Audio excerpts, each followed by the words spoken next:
नमस्कार दोस्तों, स्वागत है आपका अनुपम आईएएस एकेडमी पर। आज की वीडियो में हम समझेंगे कि जो केंद्र और राज्य के संबंध हैं, उन संबंधों पर जो आपका पुंछी आयोग है, उसके क्या रिकमेंडेशन थे और कैसे यह कोशिश की जा रही थी कि जो केंद्र और राज्य है, उसमें सहकारी संघवाद को बढ़ावा दिया जाए, कैसे केंद्र और राज्य के संबंधों को और बेहतर बनाया जाए।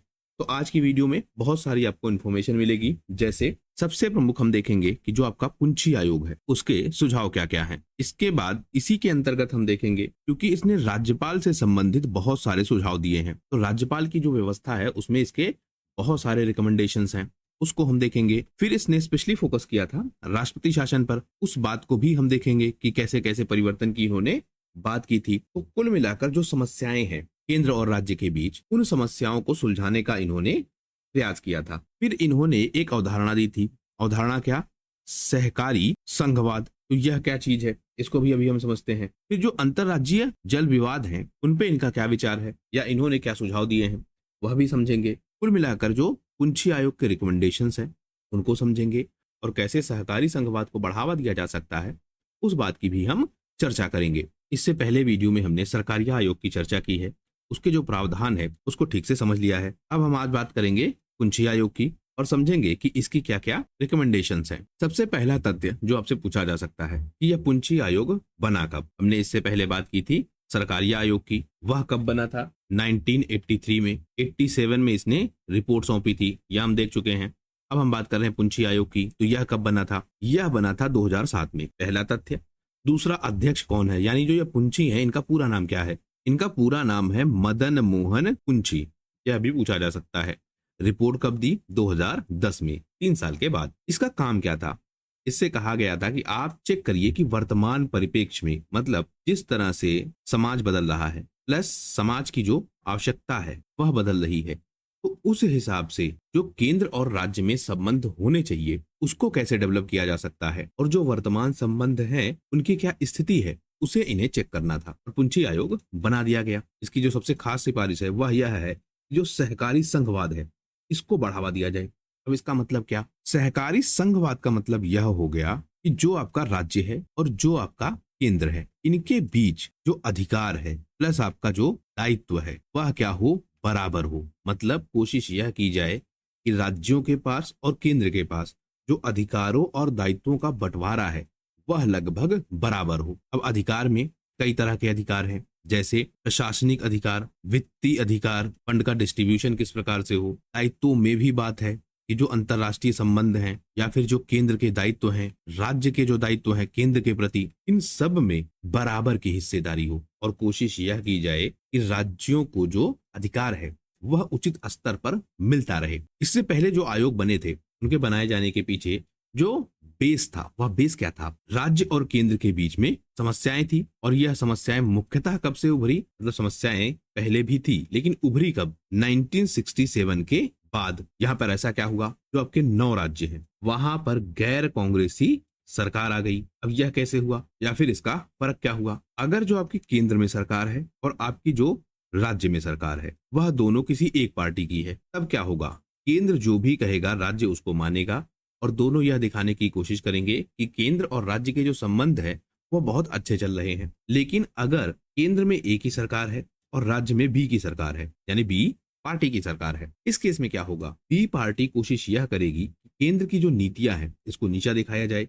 ए पार्टी कोशिश यह करेगी कि बी पार्टी पर पूरा कंट्रोल स्टेब्लिश किया जाए। तो इस तरह से क्या होगा? विवाद होगा। अब इसमें भी दो चीजें हो सकती है, एक ए और बी या दोनों क्या हो? मुख्य विपक्षी, मतलब एक दूसरे के अगेंस्ट हो बिल्कुल। और ए और बी यह भी हो सकता है कि एक तरीके से सामान्य विपक्षी है, या फिर हम केवल यह कह सकते हैं कि केवल दूसरी पार्टी के लोग हैं। उस केस में तनाव कम होगा। कुल मिलाकर यह कि केंद्र और राज्य में अगर अलग अलग पार्टियों की सरकारें हैं, तो केंद्र और राज्य संबंधों पर बहुत ज्यादा चर्चा होगी।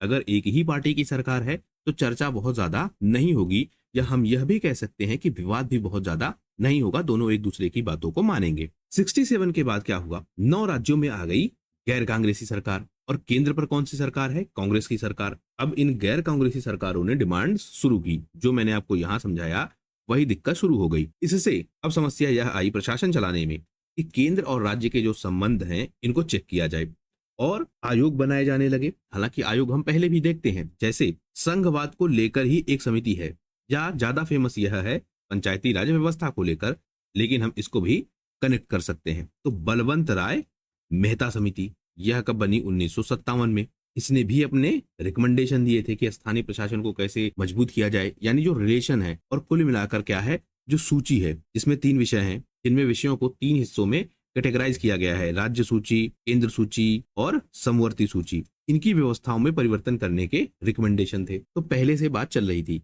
लेकिन जब यह समय आया उस समय विवाद बढ़ने लगे और डेडिकेटली इसी चीज को फोकस किया जाने लगा कि कैसे केंद्र और राज्य के संबंध को बेहतर बनाया जाए। हमने विवादों के कारण भी देखे। अब हम यह देख लेते हैं कि उन विवादों पर जो पुंछी आयोग है वह किस प्रकार के रिकमेंडेशन देता है। एक समस्या सबसे बड़ी थी राज्यपाल की।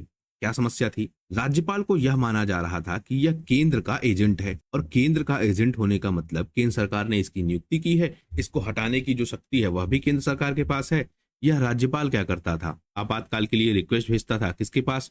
राष्ट्रपति के पास। या आपातकाल की जगह यहाँ कहें हम राष्ट्रपति शासन, और राष्ट्रपति क्या करता था? राष्ट्रपति शासन लगा देता था। इससे जो केंद्र है वह नियंत्रित कर लेता था किसको? राज्य को। तो इसीलिए हम देखते हैं कि राज्यपाल को केंद्र का एजेंट कहा जाने लगा। इसके अलावा जो राज्य के बिल हैं इनको यह सुरक्षित कर देता था, किसके लिए? राष्ट्रपति के लिए। और राष्ट्रपति किसके हिसाब से निर्णय लेंगे? केंद्र के हिसाब से कहीं ना कहीं, या केंद्रीय मंत्री परिषद के हिसाब से। तो राज्यपाल को कहा जाने लगा कि यह केंद्र का एजेंट है, यह केवल जो केंद्र की नीतियां हैं उसी को राज्य में लागू करवाना चाहता है। तो जो पुंछी आयोग है उसने क्या क्या सुझाव दिया? इन्होंने कहा कि जो राज्यपाल की नियुक्ति का तरीका है और उसको जो हटाने का तरीका है इसको बदला जाना चाहिए। नियुक्ति में क्या रखना चाहिए आपको? कि वह राज्य के बाहर का व्यक्ति हो। तो यह बहुत इंपॉर्टेंट फैक्ट है, यह पूछा भी कई बार गया है। राज्य के बाहर का व्यक्ति हो, मतलब जिस राज्य में उसकी नियुक्ति हो रही है वह उस राज्य का ना हो। इससे क्या होगा? उसके जो अपने विचार हैं या जो अपने हित हैं वह बहुत ज्यादा प्रभावित नहीं होंगे। अगर उसी राज्य का वह राज्यपाल है तो हो सकता है पहले उसका राजनीतिक करियर भी रहा हो सकता है राजनीतिक प्रतिद्वंदी भी रहे हो, तो वह क्या कर सकता है? डिस्टर्ब कर सकता है काम को। तो उसे क्या होना चाहिए? राज्य के बाहर का व्यक्ति। दूसरा इन्होंने क्या कहा? वह स्थानीय राजनीति से नजदीकी तौर पर ना जुड़ा हो, मतलब वह एक्टिव ना हो करंट में राजनीति में। फिर इन्होंने कहा कि राजनीति में इसकी कोई बहुत बड़ी भूमिका ना रही हो। अब ऐसा ना हो कि किसी ऐसे व्यक्ति को राज्यपाल बनाया जाए जो पहले किसी राज्य का क्या रहा हो? मुख्यमंत्री रहा हो, मतलब किसी बड़े पद पर रहा हो, और उसके क्या हो? अपने विचार हो, विचार के साथ साथ अपने प्रतिद्वंदी हो, और वह क्या करेगा? ईर्ष्या, द्वेष, इन सब कारणों के साथ या इन सब आधारों पर काम करने लगेगा। तो यह सब ना हो। फिर इन्होंने क्या कहा? इसका जो कार्यकाल है 5 साल वाला वह निश्चित किया जाए, और उसको तभी हटाया जाए जब कोई गंभीर मामला हो। केवल ऐसा ना हो कि केंद्र जब चाहे वह राज्यपाल को हटा दे। प्रावधान क्या था या हो क्या रहा था उस समय? अब देखिए, राज्यपाल को कहा जाता था कि वह केंद्र के हिसाब से काम करे, और केंद्र यह कोशिश कर रहा था कि राज्यपाल के बेसिस पर अपनी नीतियां वह राज्यों पर लागू कर दे। लेकिन अगर राज्यपाल ऐसा नहीं करता है तब क्या होगा? इस राज्यपाल को हटाया जा सकता था। और हटाएगा कौन? केंद्र सरकार एक तरीके से। तो राज्यपाल को बहुत आसानी के साथ हटा दिया जाता था। अभी भी आप ट्रेंड क्या देखेंगे या कई जगहों पर आप देखेंगे, केंद्र में एक ही सरकार थी, इसके अपने राज्यपाल थे अलग अलग राज्यों में। आई पार्टी बी की सरकार, इसने क्या किया? इन राज्यपालों को बदल दिया। यानी राज्यपाल अपनी सुविधा के हिसाब से रखे जा रहे हैं, यह व्यवस्था हम देख पा रहे हैं। और सुविधा से रखे जाने का मतलब यह है कि यह राज्यपाल इनके हिसाब से काम करें। तो इसने क्या कहा कि 5 साल का जो कार्यकाल है वह निश्चित हो।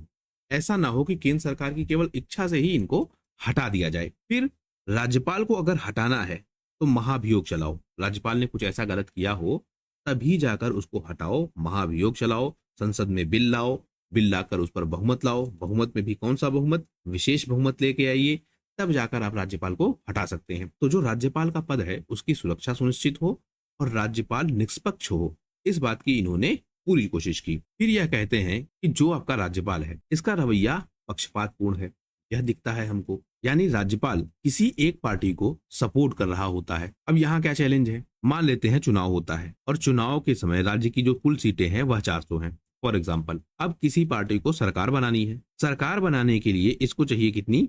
201 सीटें, तब जाकर वह राज्य में सरकार बना पाएगा। अब मान लेते हैं चुनाव हो गया, चुनाव होने के बाद 5 पार्टियां थी, एक पार्टी को मिले 180 वोट, एक पार्टी को मिले 120 वोट, 120 मतलब सीटें, फिर एक पार्टी को मिले 10 सीटें और एक पार्टी को मिले 90 सीटें। यह हो गया पूरा चुनाव का परिणाम। अब यहाँ पर सबसे बड़ी पार्टी कौन सी है?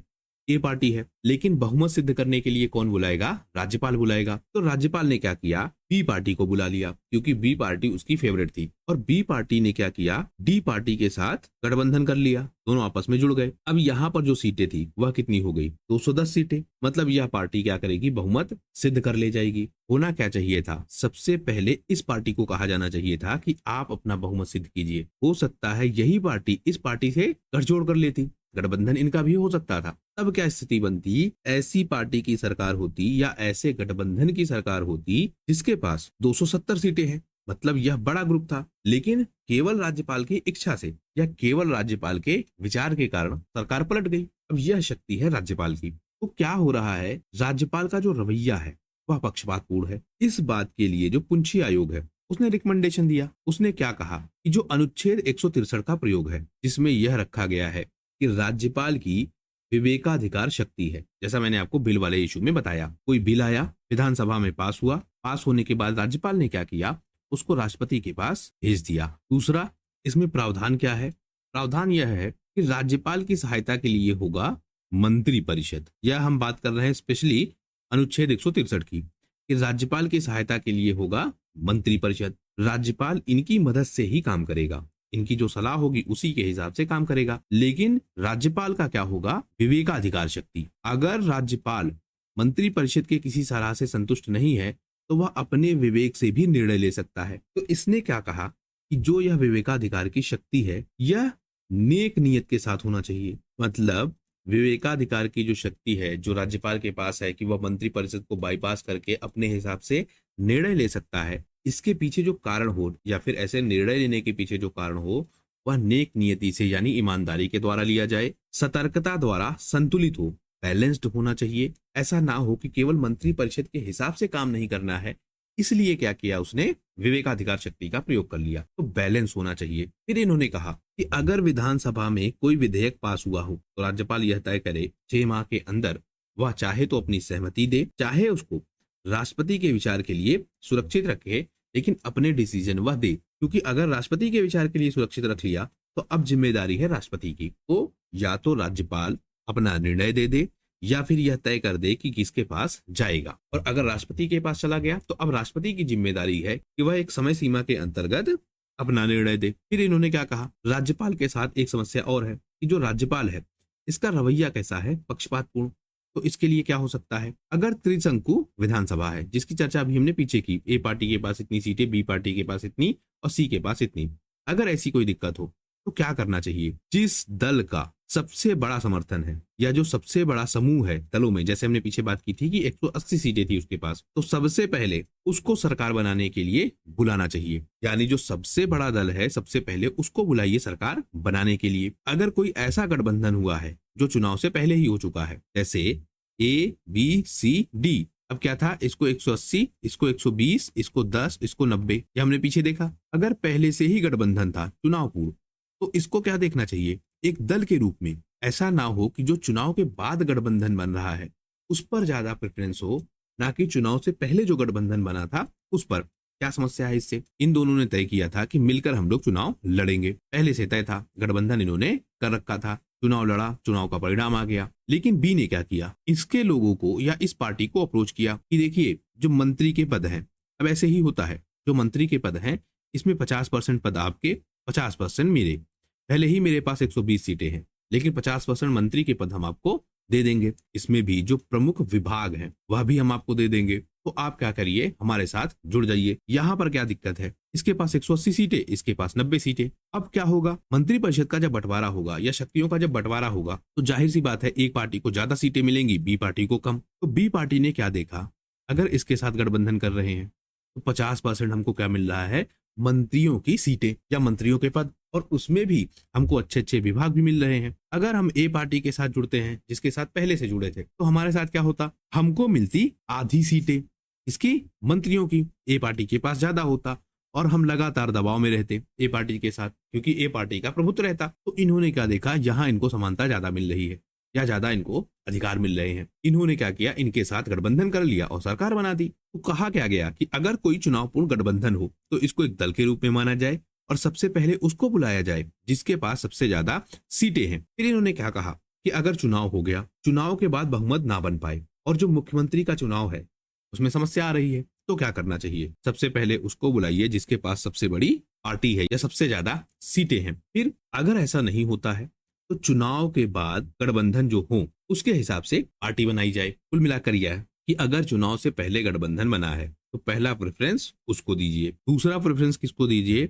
सबसे ज्यादा सीटें जिसने जीती है, और इसी को बुलाइए आप सरकार बनाने के लिए। पॉसिबिलिटी यह भी है अगर यहाँ पर होता है इसके पास 190 सीटें और इसके पास होती 20 सीटें, ए पार्टी के पास 190 सीटें और सी पार्टी के पास 20 सीटें, यह भी हो सकता था। और जो यह सी पार्टी है, दरअसल यह सी पार्टी अकेले नहीं है बल्कि यह कई पार्टियां हैं। इसमें क्या है, हमने कैटेगराइज करने के लिए देख लिया। इसमें क्या है, कोई एक पार्टी भी है, कुछ निर्दलीय लोग भी हैं, या किसी दल से कनेक्ट हुए बिना चुनाव लड़ रहे हैं, तो ऐसे लोग भी हो सकते हैं। यह भी हो सकता है कि ए और बी यह आपस में मिल जाए और यह सरकार बना दे, तो यह कोशिश भी की जानी चाहिए। फिर इन्होंने क्या कहा कि जो राज्य का मुख्यमंत्री है इसको बहुमत सिद्ध करने के लिए बार बार कहना चाहिए। मतलब एक बार गठबंधन हो गया, अब गठबंधन होकर सरकार बन गई, लेकिन बनने के बाद क्या है, विचारों में अंतर, और विचारों में अगर अंतर है तो यह कैसे स्पष्ट होगा? हो सकता है जो गठबंधन हुआ है वह गठबंधन सफल ना हो, मतलब उसमें टकराव की स्थिति है और वह नहीं चाहते हैं कि एक साथ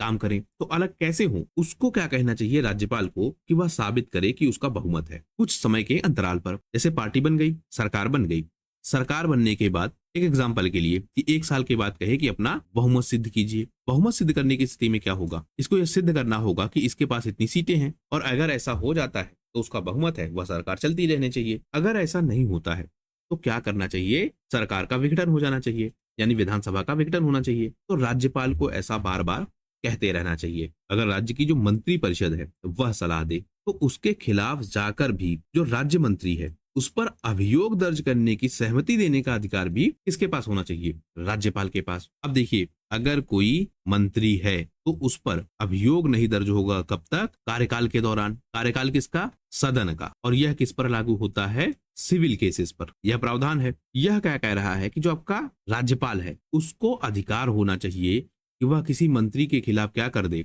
अभियोग दर्ज करा दे। इसका मतलब यह कि अगर कोई करप्ट है तो राज्यपाल उस पे अपने निर्णय ले।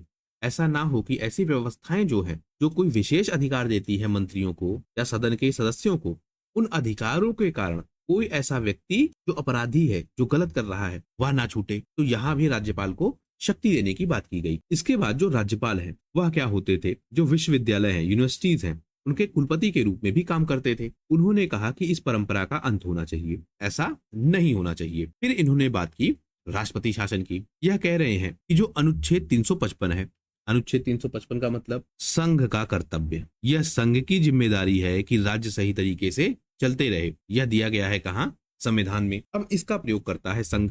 संघ क्या कहता है कि जो राज्य की व्यवस्था है वह हो चुकी है खराब, तो इनको क्या करना चाहिए? राष्ट्रपति शासन लागू कर देना चाहिए और केंद्र का नियंत्रण हो जाए राज्य पर। इसने क्या कहा कि जो आपका यह आर्टिकल 355 है यह कब माना जाए? मतलब कब यह माना जाए कि अब जो राज्य सरकार है वह सरकार चलाने की स्थिति में नहीं है, संघ अपने कर्तव्य के तौर पर उस पर निर्णय ले। तो इन्होंने क्या कहा? अगर जो संवैधानिक तंत्र है वह खराब हो जाए, बाहर से कोई अटैक हो जाए या कोई आंतरिक अव्यवस्था है, कोई विवाद हो जाए, बड़ा मोर्चा हो जाए, सरकार चलाने की स्थिति नहीं है राज्य सरकार की, दिक्कतें बहुत ज्यादा बढ़ जाएं, तब जाकर आप इस आर्टिकल 355 का प्रयोग करके 356 को लागू करिए, अन्यथा मत करिए। यानी संघ जो अपने कर्तव्य के नाम पर राज्यों पर नियंत्रण करना चाह रहा है वह नहीं होना चाहिए। फिर इसने बात की कि जो अनुच्छेद 356 है इसको तभी लागू करिए जब राज्य का जो संवैधानिक तंत्र है वह विफल हो जाए। इसलिए मत लागू करिए कि राज्य पर कंट्रोल करना है,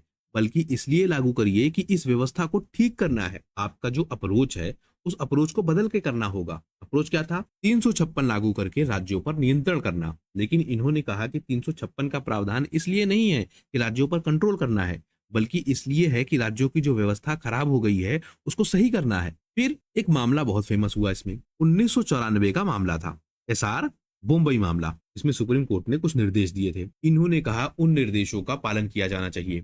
निर्देश क्या क्या थे, और उसको समझने से पहले हम यह समझते हैं कि मामला पूरा क्या था। एसआर बम्बई थे कौन? यह थे कर्नाटक के मुख्यमंत्री और इनकी पार्टी का नाम था जनता दल। हुआ क्या, 1989 में 19 विधायकों ने यह घोषित किया कि वह अपना समर्थन वापस ले रहे हैं। इसके बाद राज्यपाल ने क्या किया, राष्ट्रपति शासन लगा दिया कि आपके 19 विधायक जा रहे हैं, आपसे वह समर्थन वापस ले रहे हैं, तो अब आपके पास बहुमत नहीं है, हम क्या करेंगे, राष्ट्रपति शासन लगा देंगे। लेकिन दिक्कत क्या आई, जो बहुमत सिद्ध करने की व्यवस्था है उसके लिए नहीं कहा कि आप बहुमत सिद्ध कीजिए। 19 लोग चले गए और हो सकता है कि कुछ लोग और जुड़ गए हों, तो बहुमत सिद्ध करने के लिए करना चाहिए था, लेकिन इन्होंने क्या किया, राष्ट्रपति शासन लगा दिया। इसी मामले को एसआर बोम्मई ने चैलेंज किया और सुप्रीम कोर्ट ने अपने निर्णय दिए। निर्णय में क्या कहा सुप्रीम कोर्ट ने कि जो आपका आर्टिकल 356 है, सबसे पहली चीज तो यह न्यायिक समीक्षा के अधीन है। इसका मतलब क्या, आर्टिकल 356 का प्रयोग करके अगर आपने राष्ट्रपति शासन लागू भी करवा दिया,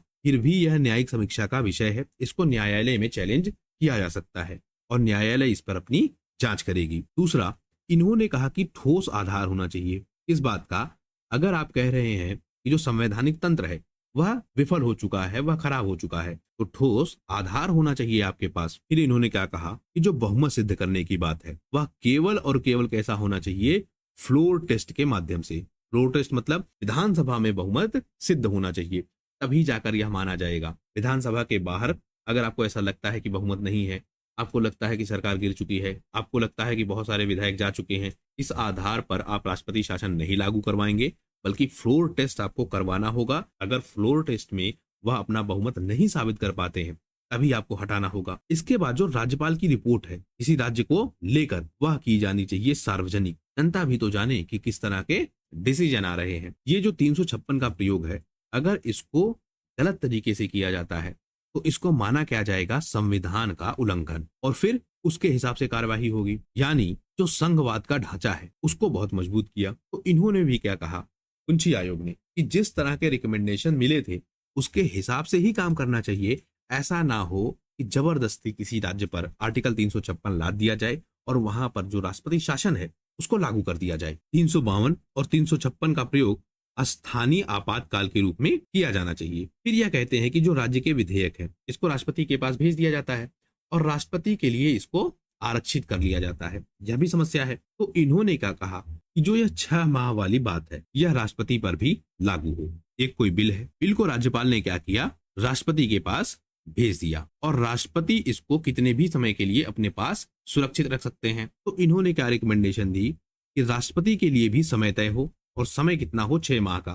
राष्ट्रपति भी 6 माह के अंदर उस पर अपने निर्णय दे। फिर यह कहते हैं कि एक समस्या और है कि जो फंड का डिस्ट्रीब्यूशन है वहां पर समस्या है। तो इन्होंने कहा कि एक कोई निकाय बने, एक कोई संस्था बनाई जाए, एक कोई विभाग बनाया जाए या ऐसे लोगों का ग्रुप बनाया जाए जो चेक करे वार्षिक लेवल पर और चेक करके बताए कि जो राज्य है उनको सही हिस्सा मिल रहा है कि नहीं मिल रहा है। अब प्रावधान क्या है, जो आपका वित्त आयोग है यह बनेगा हर 5 साल में, मतलब 5 साल के बाद अपनी यह रिकमेंडेशन देगा। तो इन्होंने क्या कहा कि एक ऐसा निकाय बनाइए जो वार्षिक रूप से चेक करे कि डिस्ट्रीब्यूशन सही हो रहा है कि नहीं हो रहा है, और जो वित्त आयोग के भी विचार हैं इनको भी राज्यों के सहयोग के साथ लागू किया जाए।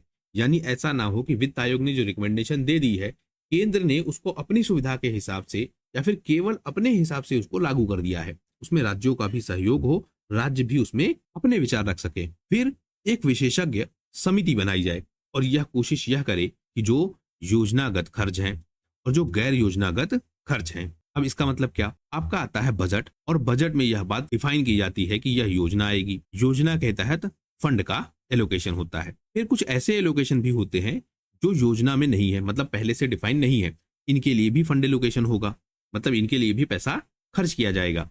तो इनके बीच जो अंतर है उसको भी देखा जाना चाहिए।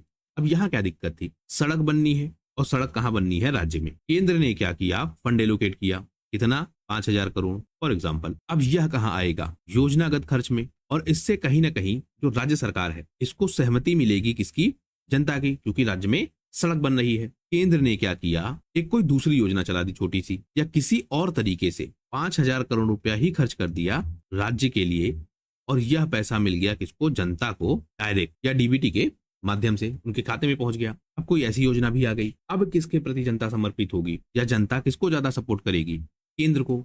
तो यह राज्य और केंद्रों के बीच एक बड़ा मुद्दा भी है। उन्होंने कहा कि ऐसी एक समिति बने और चेक करे कि क्या यह खर्चा ठीक हो रहा है या इसको केवल जनता के समर्थन को पाने के लिए किया जा रहा है। फिर इन्होंने यह कहा कि जो वर्तमान उपकर है, सरचार्ज है, इनकी भी समीक्षा की जानी चाहिए। और सरचार्ज और उपकर के नाम पर जो टैक्स कलेक्शन हो रहा है ज्यादा से ज्यादा, इसको कम किया जाना चाहिए, क्योंकि जो सरचार्ज है और जो उपकर है यह सीधा मिलते हैं किसको? केंद्र को। और जो वित्त आयोग है इसको एक विभाग के रूप में बदला जाना चाहिए और यह लगातार काम करता रहे। इसके अलावा जो वित्त आयोग है, योजना आयोग है, इनको आपस में मिलकर काम करना चाहिए। उस समय योजना आयोग थी। फिर यह क्या कहते हैं कि जो वित्तीय हिस्सेदारी है उसमें भी समस्या है, तो इसमें क्या किया जाना चाहिए? जो खनिजों की रॉयल्टी है, खनिजों मतलब कोई राज्य है, राज्य में खनिज संस्थान है, इसका आवंटन हुआ किसी कंपनी को, तो जो हिस्सेदारी है इस आवंटन की, उसमें भी राज्यों को अपना हिस्सा सही समय पर और सही मात्रा में मिले। और इसके लिए क्या हो, एक कमेटी बने और वह हर 3 साल पर यह चेक करे कि पैसा सही मिल रहा है या फिर नहीं मिल रहा है, और राज्यों को जो भी हिस्सा उनका है वह सही टाइम और सही समय पर और सही मात्रा में मिलना चाहिए। उसके बाद जो स्टेट के पास पावर है व्यावसायिक कर लगाने की, जिसकी हमने बात पहले की थी कि कोई राज्य अगर चाहे तो 2500 रुपए तक का टैक्स लगा सकता है। इन्होंने कहा इस व्यवस्था को परिवर्तित कीजिए। 2500 रुपए का जो टैक्स का प्रावधान है यह बहुत छोटी सीमा है। राज्यों को यह स्वतंत्रता दी जाए कि वह अपने हिसाब से तय करे, तो इसको भी बदलिए। फिर इन्होंने कहा कि जो आर्टिकल 268 है, 268 क्या है? जो स्टाम्प शुल्क है या फिर जो उत्पाद शुल्क है, जो वसूला जाता है केंद्र के द्वारा और दे दिया जाता है राज्य को, इसमें कोशिश यह की जानी चाहिए कि राज्यों को ज्यादा हिस्सा मिले। मतलब राज्यों के पास अनुच्छेद 268 से जो कलेक्शन हो रहा है वह ज्यादा हो। इसके लिए क्या करने चाहिए? प्रावधान करने चाहिए, व्यवस्थाओं में परिवर्तन करना चाहिए। फिर इन्होंने कहा कि जो अखिल भारतीय सेवाएं हैं, जिनके माध्यम से यह कहा जाता है कि केंद्र राज्य पर अपना नियंत्रण स्थापित कर रहा है, तो अखिल भारतीय सेवाएं बनी रहे। और यहां तक इन्होंने यह भी कहा कि कुछ नई अखिल भारतीय सेवाएं बनाई जानी चाहिए। फिर इन्होंने यह भी कहा कि जो राज्य सूची के विषय हैं जिन पर केंद्र क्या करता है? अतिक्रमण करता है। अतिक्रमण कैसे? राज्य सूची के विषय पर जो आपकी राज्यसभा है वह कानून बना सकती है। फिर बात आती है समवर्ती सूची की। समवर्ती सूची पर भी जो केंद्र सरकार है वह ज्यादा प्रभावशाली है। अगर कोई विवाद होता है समवर्ती सूची को लेकर राज्य और केंद्र के बीच, तो केंद्र सरकार के निर्णय को ही माना जाएगा। इन्होंने कहा कि जो समवर्ती सूची के विषय हैं, अगर इसके हिसाब से कोई काम करना है तो जो केंद्र है और राज्य है इनके बीच सहमति हो। ऐसा ना हो कि केंद्र केवल अपने विचारों को लाद दे राज्य पर। तो समवर्ती सूची के विषय पर भी राज्य और केंद्र के बीच शक्तियों का बंटवारा हो। फिर इन्होंने क्या कहा कि जो समवर्ती सूची के विषय हैं जिनको ट्रांसफर भी किया जा सकता है, इसके मामले में राज्यों के प्रति लचीला रुख होना चाहिए। जैसे मान लेते हैं आपकी शिक्षा थी और शिक्षा थी राज्य सूची का विषय, इसको उठाकर डाल दिया समवर्ती सूची में। पहले इस पर निर्णय कौन लेता था? राज्य सरकार। अब इस पर निर्णय कौन लेता है? समवर्ती सूची में होने के कारण राज्य और केंद्र मिलकर। और व्यवस्था क्या है? केंद्र की बात ज्यादा मानी जाएगी। तो इन्होंने कहा कि जब भी ऐसे कोई काम हो तो राज्यों की भी पर्याप्त सहमति हो, राज्यों का भी सहयोग हो। ऐसा ना हो कि केंद्र अपने हिसाब से यह काम कर ले जाए। केंद्र के पास केवल वो विषय हो जो राष्ट्रीय हित में बहुत ज्यादा जरूरी है। ऐसा ना हो कि केंद्र केवल राज्य पर नियंत्रण करने के लिए समवर्ती सूची में विषयों को ट्रांसफर करे और वह विषय जो राज्य सूची के थे। ध्यान यह रखना चाहिए कि राष्ट्रीय हित में है या फिर नहीं है। फिर जो अंतरराष्ट्रीय नियम वगैरह है उनमें भी राज्यों के साथ सहयोग करना चाहिए। सूची 1 और प्रविष्टि 14 क्या है? यही आपकी है 7वीं अनुसूची। तो इसमें भी परिवर्तन इस हिसाब से किया जाए कि राज्यों को शक्ति मिल सके। फिर इन्होंने कहा कि जो स्थानीय निकाय हैं इनमें क्या हो, जो मुख्यमंत्री है इनका एक फोरम बनाया जाए। जैसे कई राज्य हैं, राज्यों का क्या होता है? फोरम होता है। कई राज्य आपस में मिलकर काम करते हैं। तो कहा इन्होंने कि एक ऐसा फोरम बनाया जाए और जो इसकी अध्यक्षता है वह बारी बारी से हर राज्य के मुख्यमंत्री को मिले और राज्य क्या करें इसके हिसाब से काम करें। फिर जो यह क्षेत्रीय परिषदें बनाई जा रही हैं इनकी कम से कम साल में एक बैठक होनी चाहिए। उसके अलावा जो अनुच्छेद 263 है, 263 क्या है? अंतरराज्यीय परिषद। इनमें भी क्या होना चाहिए? संशोधन होना चाहिए। जो स्थानीय निकाय हैं इनको संवैधानिक मान्यता मिले। तो स्थानीय निकायों को मजबूत किया जाना चाहिए और दो राज्यों के बीच जो सहयोग की भावना है वह भी बढ़ाई जानी चाहिए। मतलब एक तो केंद्र और राज्य के बीच सहयोग बढ़े, दूसरा दो राज्यों के बीच भी आपस में सहयोग बढ़े। यह बात भी यह कहते हैं। फिर यह बात कहते हैं राज्यसभा में रिप्रेजेंटेशन का। अभी सिस्टम क्या है? जनसंख्या के हिसाब से डिस्ट्रीब्यूशन है। कहां पर? राज्यसभा में सीटों की। जिस राज्य की ज्यादा जनसंख्या उसको ज्यादा सीटें। इन्होंने कहा इस व्यवस्था को बदलिए। होना क्या चाहिए? जो राज्यसभा में सीटें हैं वह बराबर मिले हर राज्य को। जो जनसंख्या वाली बात है इसको ध्यान में ना रखा जाए। अब यह बहुत इंपॉर्टेंट चीज है, आपको यह लाइनें जरूर याद रखनी होंगी। क्योंकि जब आप प्रीलिम्स में बैठेंगे और आपसे पूछा जाएगा कि इनमें से कौन सा सही नहीं है, और आपको यह दे देगा कि जो राज्यसभा में सीटों का बंटवारा है उस पर जो इन्होंने रिकमेंडेशन दी है वह कुछ इस तरीके की है, तो आप यहाँ कंफ्यूज हो जाएंगे कि ऐसा कैसे कह सकते हैं, शायद ऐसा ना कहा हो। तो यहाँ पर यह लाइन बहुत ज्यादा इंपॉर्टेंट है। क्या कहा इन्होंने? सीटों का बंटवारा जनसंख्या को ध्यान में रखकर ना, बल्कि बराबर बराबर होनी चाहिए हर राज्य के लिए। फिर जो अंतरराज्यीय सौहार्द है, मतलब दो राज्यों के बीच जो कनेक्शन है, उसको भी डेवलप किया जाना चाहिए। संविधान में भी हमको ऐसे बहुत सारे प्रावधान दिखते हैं जो मजबूत करते हैं किसको? अंतरराज्यीय संबंधों को। जैसे जो राज्यों के बीच जल विवाद है, इनके लिए किस तरीके की व्यवस्था बनाई गई। फिर जो अंतरराज्यीय परिषद है, यह मिलकर काम कर रही है। जो सार्वजनिक दस्तावेज है, न्यायिक प्रक्रियाएं हैं, वह एक राज्य की दूसरे राज्य में भी लागू होती हैं। जैसे किसी हाई कोर्ट का कोई निर्णय है तो उसका रेफरेंस इस्तेमाल किया जाता है दूसरे हाई कोर्ट में भी। यह सारी व्यवस्थाएं हैं। जो अंतरराज्यीय व्यापार है, वाणिज्य है, इनके बीच भी समन्वय स्थापित करने की कोशिश की जा रही है। तो संविधान में भी ऐसे बहुत सारे प्रावधान है जो कोशिश यह करते हैं कि राज्य आपस में मिलकर काम करें और केंद्र के साथ भी उनका सहयोग हो। कुल मिलाकर जो संघवाद की विचारधारा है वह विचारधारा काम करे और उसी के हिसाब से सारे लोग काम करें। फिर एक समस्या आती है जिसकी हमने चर्चा की अनुच्छेद 263 में। समस्या क्या है? जो अंतरराज्यीय जल है, इनको लेकर बहुत ज्यादा विवाद है, इनको कैसे सुलझाया जा सकता है। अब देखिए, यह पुंछी आयोग के रिकमेंडेशन नहीं है, बल्कि एक जनरल फॉर्म है या जनरल प्रोविजंस है जो संविधान में दिए गए हैं या संविधान में जरूरत के हिसाब से जिनको बदला गया है कि कैसे जो अंतरराज्यीय जल विवाद है या दो राज्यों के बीच जो विवाद है उसको निपटाया जा सकता है। तो सबसे पहले क्या प्रावधान है? संघ एक कानून बनाए, और इस तरह के दो कानून बने भी है। एक नदी बोर्ड अधिनियम 1956, जिसके माध्यम से नदी बोर्डों की स्थापना की गई, और इनका काम क्या है? जो अंतरराज्यीय नदियां हैं उनके विकास के लिए काम करें। अब यह बनेगी कैसे? जो राज्य हैं वह निवेदन देंगे किसको? केंद्र को। उसके बाद उनकी सलाह पर इसको बनाया जाएगा। मतलब एक बनेगा आपका नदी बोर्ड। मान लेते हैं कोई नदी है और वह नदी ए और बी दो राज्यों से गुजर रही है, तो ए और बी ने क्या कहा केंद्र को कि आप एक बनाइए बोर्ड, और बोर्ड क्या करे? इसके वितरण को देखे, इसके रखरखाव को देखे, यानी जो नदी की पूरी सुरक्षा है उसको देखे, उसके साथ साथ जो राज्यों के हित हैं उसको भी देखे। और यह क्या हो? बोर्ड एक निष्पक्ष पार्टी हो, मतलब बोर्ड क्या हो? अलग इंडिविजुअल एंटिटी हो, और यह काम को देखे। इससे क्या होगा? दोनों राज्यों का जो हित है वह सुरक्षित रहेगा। यह व्यवस्था है। फिर एक बना आपका अंतरराज्यीय जल विवाद अधिनियम 1956 का। इसने क्या कहा? एक अस्थायी न्यायालय बनाया जाए और इसी के निर्णय को अंतिम माना जाए। मतलब दो या दो से अधिक राज्यों के बीच अगर जल का विवाद है तो ट्रिब्यूनल बनाया जाए, ट्रिब्यूनल बनाकर विवादों को सुलझाया जाए, और उसी के माध्यम से नदियों का जो यह विवाद है इसको ठीक किया जाए। अभी तक ऐसे 8 ट्रिब्यूनल बन चुके हैं। अभी हम इसकी बात करते हैं कि यह 8 कौन से हैं। फिर दूसरा प्रावधान है न्यायिक हस्तक्षेप। संसद के पास यह भी अधिकार है कि वही व्यवस्था बनाए, कोई कोर्ट इसमें हस्तक्षेप नहीं कर सकता है। यानी अंतरराज्यीय जल विवादों को लेकर कोर्ट हस्तक्षेप नहीं करता है।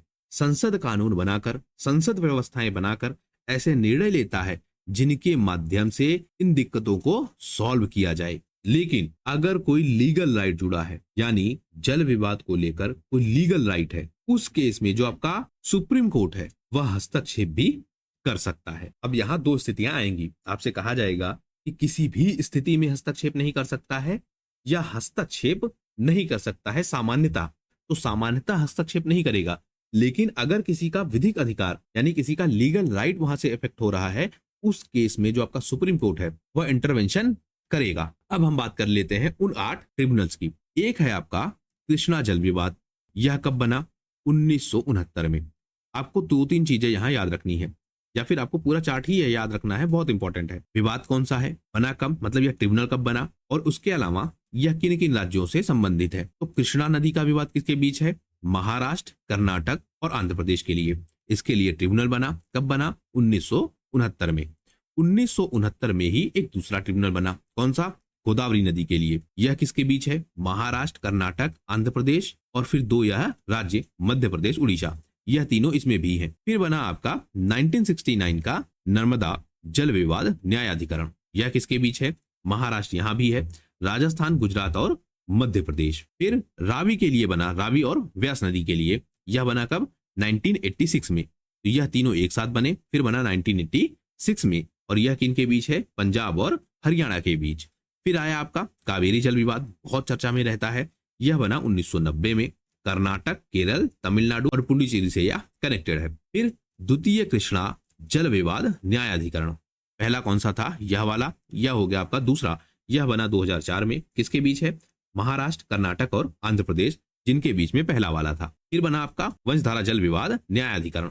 यह कब बना? 2010 में, उड़ीसा और आंध्र प्रदेश के बीच। एक और है महादई जल विवाद न्यायाधिकरण। यह भी बना 2010 में, गोवा, कर्नाटक और महाराष्ट्र के बीच। तो यह 8 प्रमुख ट्रिब्यूनल्स हैं जो बनाए गए, जिनके माध्यम से जो अंतर्राज्यीय जल विवाद है, इन विवादों को सुलझाया जा सके। तो इस तरह हमने बहुत सारे तथ्यों को देख लिया, बहुत सारे जो रिकमेंडेशन है पुंछी आयोग को, उनको डिटेल में देख लिया, किस किस तरह के सुझाव हैं। अब पुंछी आयोग को हमने इतने डिटेल में क्यों किया? क्योंकि जो पुंछी आयोग की रिकमेंडेशन है वह बहुत विस्तृत है और बहुत डायनेमिक है। मेंस में जब भी आप आंसर राइटिंग करेंगे तो जो पुंछी आयोग के रिकमेंडेशन है उनका रेफरेंस लेकर अगर आप आंसर राइटिंग करेंगे तो आपको बहुत बेनिफिट होगा। तो इस वीडियो में बहुत सारी चीजें हम देख चुके हैं। आशा करता हूं यह वीडियो आपकी परीक्षा के लिए बहुत ज्यादा उपयोगी होगा। अगर वीडियो पसंद आया हो तो प्लीज शेयर कीजिए ज्यादा से ज्यादा लोगों तक, सब्सक्राइब कीजिए इस चैनल को। आपका हमसे जुड़ने के लिए बहुत बहुत धन्यवाद। आपका दिन शुभ हो।